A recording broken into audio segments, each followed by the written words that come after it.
In this video, I'm going to show you how to make a Skinny Synclastic bracelet.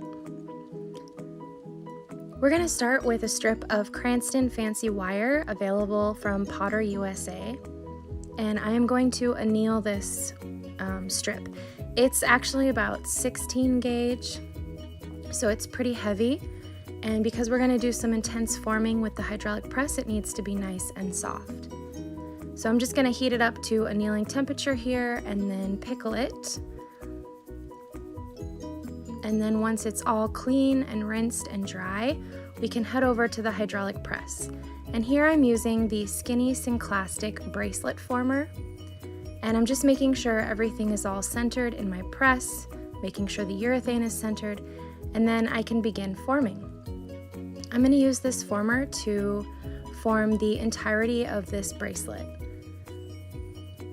So I'm just going to start on one end and slowly work my way all the way around.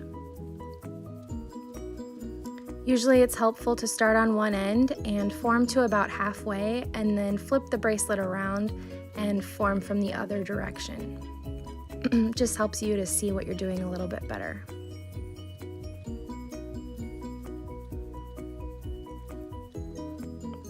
And this Skinny Synclastic Former has a round radius. So it's going to form this bracelet in a circular shape. And the human wrist is not a circle. Okay, so you can see it formed this nice and circular, but what we want to do is we want to kind of neck in those areas where the wrist is going to be, because the wrist is actually oval. So I'm going to swap out that Skinny Synclastic Former and put in the small Skinny Synclastic Former, which has a smaller radius.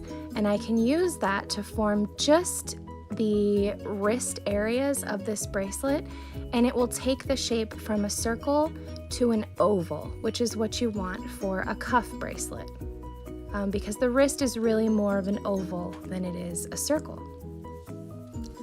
So I'm just using this on that wrist area of the bracelet.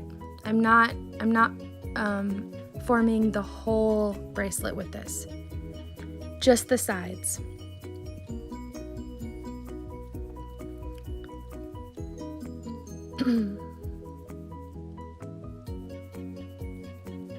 Gonna have to open it up a little bit to get it off the frame here. So you can see how it took that from round to oval, and it's much more wrist shaped now. So now we're going to flip it and do the other side. Make sure everything is centered. And then slide that back onto the frame and form the other wrist area.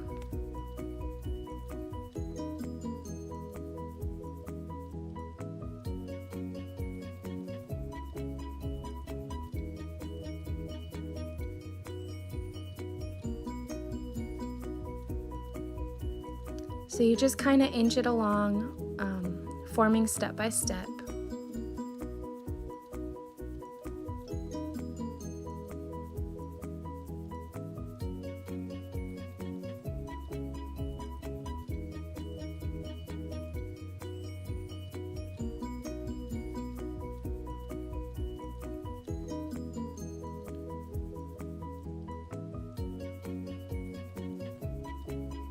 And these formers give the bracelet a beautiful synclastic shape. It's a compound curve. So not only does it curve around the wrist, but it also is slightly domed. And it's just a really beautiful shape. So you can see that's much more wrist shaped now. And that gap is a little narrow. I need to go remove some material so that I'm actually able to get that onto my wrist. It would have been easier to do that ahead of time before I formed it, but I didn't, so we're gonna go saw it off now. So I'm just gonna remove a little bit from either side. The standard is about a 1-inch gap with bracelets, but it depends on the person, what they're most comfortable with.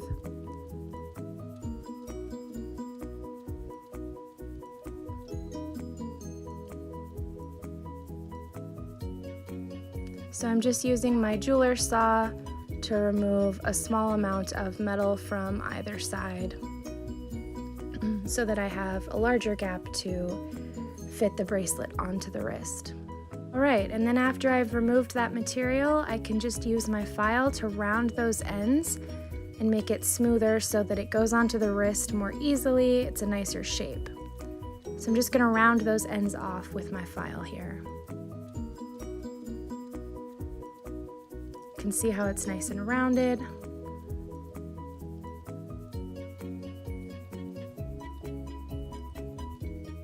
And I'm going to do that to all sides. And then I'm just going to use some flex shaft tools to smooth and sand out those edges.